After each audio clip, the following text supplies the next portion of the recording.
Assalamualaikum warahmatullahi wabarakatuh. Inilah 10 penyakit batin menurut Imam Al-Ghazali. Yang pertama, syarhut ta'am, yakni gemar kepada memperbanyak makan. Manusia yang di fikirannya banyak dan kerap memikirkan makanan saja, sekalipun itu dari makanan yang halal. Makan sampai memenuhi lambung perutnya. Sedangkan Sayyiduna Rasulullah sallallahu alaihi wasallam pernah menyampaikan yang maknanya, makanlah kalian sebelum lapar, berhentilah sebelum kenyang. Makanlah sekedar cukup untuk perut sendiri, jangan sampai padat. Dan sebaik-baiknya cukup kadar untuk bertenaga agar dapat tenang beribadah, khusyuk dalam beribadah, atau bertenaga untuk bekerja mencari nafkah, ataupun konsentrasi untuk belajar, atau makanlah agar dapat menjalankan tugas dan aktivitas lainnya yang baik yang tidak melanggar syariat. Yang kedua, syarhul kalam, yakni gemar sangat memperbanyak perkataan. Muslim sebaiknya tidak terlampau banyak berbicara, baik berbicara yang tidak bermakna atau bermanfaat. Terlebih-lebih, berbicara yang buruk lagi dapat menyakiti sesama Muslim yang lainnya, seperti fitnah, ghibah, atau yang sejenisnya. Berbicaralah yang benar, baik lagi bermanfaat, baik itu untuk urusan duniawi atau lebih-lebih mengenai urusan agama yang dapat membawa keselamatan bersama di akhirat kelak. Berbicara atau menyampaikan sesuatu yang benar dan baik pun ada ilmunya, bahkan harus berdasarkan keilmuan yang benar, bila mana hal itu terkait perihal hukum dan tuntunan. Tetapi sedikit berbicara dinilai lebih menyelamatkan dari banyak bicara yang berpeluang pada kekeliruan, terlebih keburukan. Yang ketiga, ghadab, yakni marah. Rasulullah sallallahu alaihi wasallam bersabda yang artinya, orang yang kuat bukan terletak pada kuatnya dia, tetapi orang yang mampu mengendalikan amarahnya. Kalau kita baca hadis Arba'in Imam Nawawi rahimahullah, ada hadis Rasulullah sallallahu alaihi wasallam mengingatkan umatnya dari sifat marah yang berulang-ulang kali, yaitu la taqdhab, la taqdhab, la taqdhab, yang artinya janganlah engkau marah, janganlah engkau marah.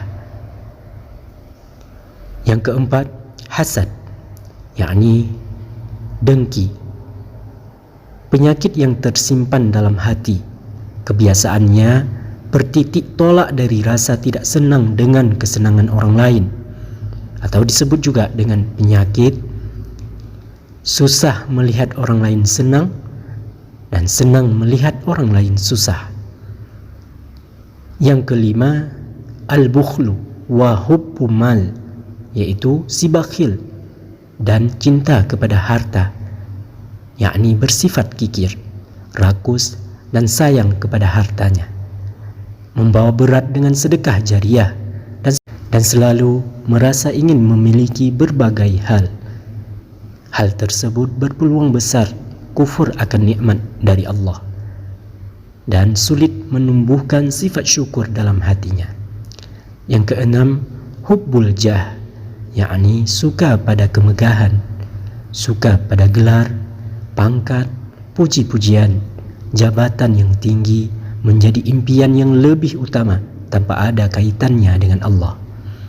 Yang ketujuh, hubbud dunya, yakni cinta dunia, sayang harta, sayang istri-istri dan anak-anak, serta rumah yang mewah, kendaraan, jabatan yang tinggi, pangkat, dan pujian-pujian yang lain.